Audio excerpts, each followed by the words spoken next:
पति पत्नी की कहानी। पत्नी ने न जाने क्या किया था कि पति ने उसे एक के बाद एक कई थप्पड़ जड़ दिए। हमेशा हर सिचुएशन को शांति से हैंडल करने वाली पत्नी भी इस बार इतनी अशांत हो उठी कि उसने अपनी चप्पल ही निकाल कर पति की ओर दे फेंकी।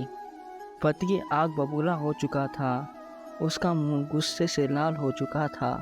चप्पल पति के बालों को छूते हुए निकल गई। ये किस्सा यहीं पर ख़त्म हो सकता था, मगर पति ने इसे अपनी मर्दानगी का विषय बना लिया और बात बद से बदतर होती चली गई।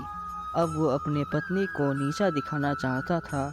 रिश्तेदारों ने भी आग में घी का काम किया।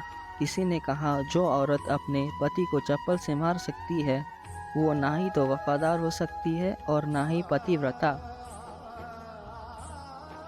ऐसी औरत परिवार ही नहीं पूरे समाज पर कलंक की तरह है। पत्नी के नाम पर धब्बा है। बीवी के पक्ष वाले भी कहाँ पीछे रहने वाले थे। किसी ने कहा, 21वीं सदी में भी जो स्त्री के साथ मारपीट करता है उन्हें तो जेल भेज देना चाहिए। तो कोई कहने लगा, ज़रूर उसको कोई और पसंद आ गई होगी, इसीलिए अब पत्नी से मारपीट करने लग गया है। स्त्री पर हाथ उठाने वाला नामर्द है ये। बात कोर्ट तक पहुंच गई। दोनों पक्ष ने एक दूसरे के खिलाफ केस फाइल कर दिया। पति ने चरित्रहीन होने का तो पति ने दहेज और शारीरिक उत्पीड़न का आरोप लगाया। 2 वर्षों से अधिक समय के लिए केस चला था।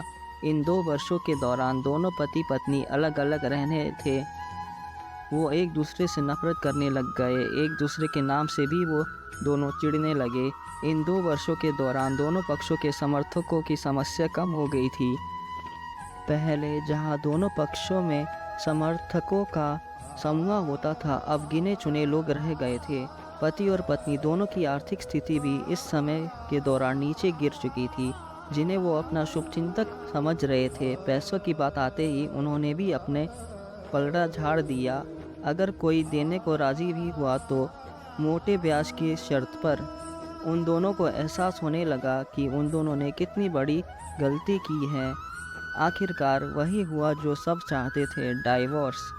हर कोई खुशी मना रहा था, दोनों पक्षों के रिश्तेदार, उनके माता पिता और दोनों के वकील। लेकिन 5 साल की सुखद शादी और एक सुंदर बेटी होने के बाद मिले इस डाइवोर्स से पत्नी मुक्त थी और पति शांत। दोनों पक्षों के लोग बेहद खुश थे। शायद ये एक इत्तेफाक ही था कि इस खुशी को मनाने के लिए दोनों पक्ष के लोग एक ही चाय के टपरी पर बैठे आमने सामने। इत्तेफाक इसलिए क्योंकि ज़्यादातर लोग जो एक दूसरे के विरोध पक्ष में सपोर्ट कर रहे थे वो एक दूसरे को अच्छे से जानते भी नहीं थे। वो चाय पीने लग गए। पति पत्नी भी इन सभी से दूर एक दूसरे के आमने सामने मेज पर बैठे। पत्नी ने पति से कहा, अब तो खुश हो गए ना, तुम्हारे मन की ही जो हुई है। Congratulations to you too. पति ने कहा, तलाक तो तुम जीत का प्रतीक समझती हो। पत्नी ने पूछा। पति चुप रहा।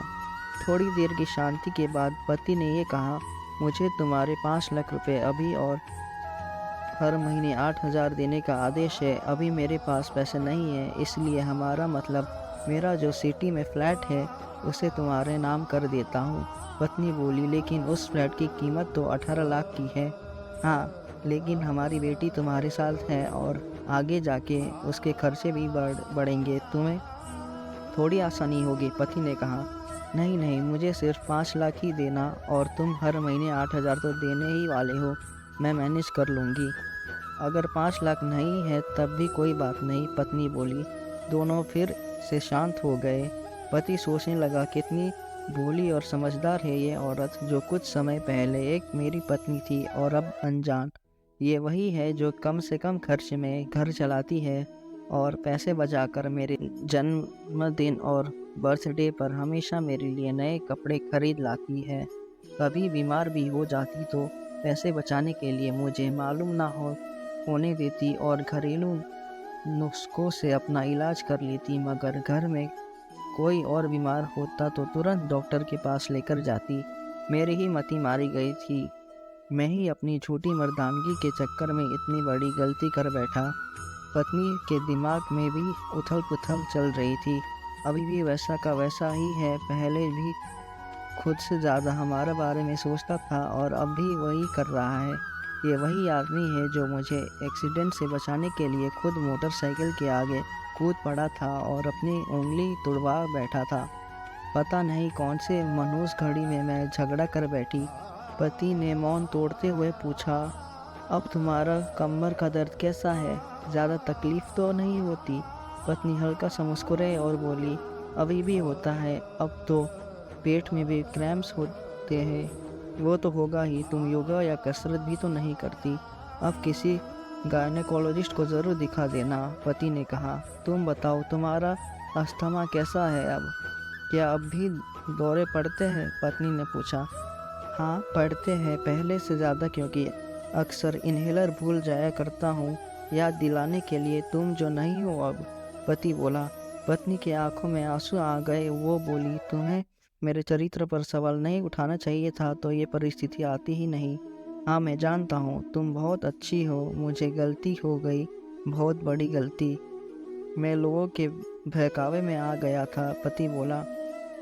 तुमने भी तो मुझ पर दहेज का इल्ज़ाम लगाया था, वो बोला। गलत था और इस बात का मुझे भी पछतावा हुआ, पत्नी ने कहा। पति कुछ कहना चाह रहा था लेकिन हिचकिचा रहा था। पत्नी ने पूछा, कुछ कहना चाहते हो? वो बोला, क्या सब पहले जैसा नहीं हो सकता? क्या मतलब? पत्नी बोली, मतलब कि हम फिर से पहले की तरह पति पत्नी बनकर, सच्चे दोस्त बनकर नहीं रह सकते? पति बोला, दोनों के मन में एक दूसरे के लिए प्यार अभी भी जगा था। वो दोनों आज भी एक दूसरे से उतना ही प्यार करते थे जितना वर्षों पहले करते थे। पर यह डाइवोर्स के पेपर दिखाते हुए पत्नी ने कहा, फाड़ देते हैं। पति ने अपने पास रखे डाइवोर्स के पेपर को फाड़ते हुए कहा। पत्नी ने भी अपने पास रखे पेपर को फाड़ दिया। सभी हैरान थे, वकील, रिश्तेदार और माँ बाप। पति पत्नी दोनों एक दूसरे के हाथों में हाथ पकड़ के अपने घर की तरफ चले गए। उसके बाद उन दोनों ने कभी झगड़ा नहीं करा। पत्नी भी अब पैसे कमाने लग गई थी। अब वो दोनों खुशी से रहने लग गए थे। दोस्तों, ये कहानी उन हर पति पत्नी के लिए सीख है जो छोटी छोटी बातों पर लड़ते हैं और इन झगड़ों को बड़ा बना के अलग होने का डिसीजन लेते हैं। प्यार और झगड़ा तो एक सिक्के के दो पहलू की तरह है। दोनों को स्वीकार करना होगा, तभी ये पवित्र रिश्ता उसकी मंजिल तक पहुंच पाएगा। अगर आपको ये कहानी अच्छी लगी तो दोस्तों लाइक, शेयर एंड सब्सक्राइब करें। धन्यवाद।